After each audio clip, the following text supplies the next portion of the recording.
on your health. A frightening medical emergency for a woman 35 weeks pregnant. A stroke caused by a tiny hole in her heart. Tonight, we show you the extraordinary team effort to protect both mother and baby and the warning signs that sent her to the hospital.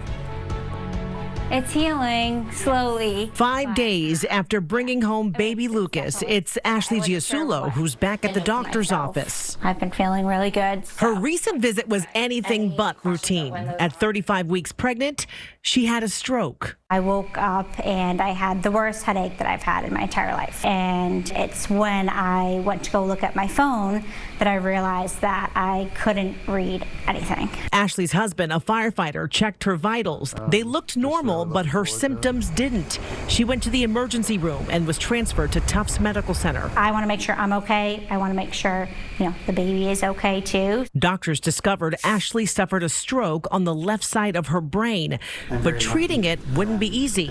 Every decision had to protect both mom and baby. This kind of bright section of the brain is the part of the brain that has had that energy failure. The stroke damaged an area of Ashley's brain that helps connect what we see to what we understand. A lot of our language networks are centered on the left side of the brain. She can talk, she can understand people speaking to her, but when she's visually trying to understand language, that's where she's running into problems. Doctors believe the stroke was caused by a blood clot that reached Ashley's brain through a tiny hole in her heart called a PFO. 25% of all adults have a patent foramen ovale. The vast majority of those people will not have a problem in their life, but there is a small subset of those patients that are going to have an event related to that. Confirming it required anesthesia. Closing it meant blood-thinning medication.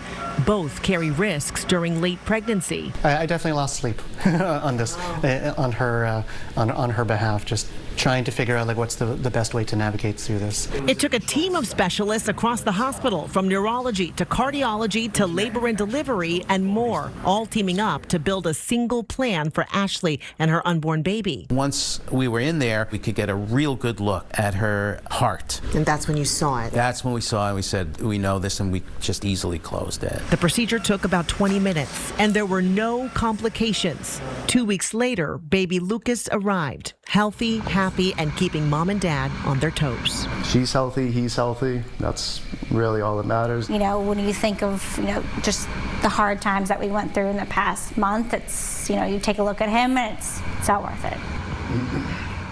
Such a sweet little baby. Ashley and her husband are soaking up every moment of being new parents. Ashley still has a ways to go with her reading, but she is expected to make a full recovery. Stroke during pregnancy is rare, but doctors say it can happen. And they hope Ashley's story reminds people that sudden neurological symptoms, even during pregnancy, should never be ignored.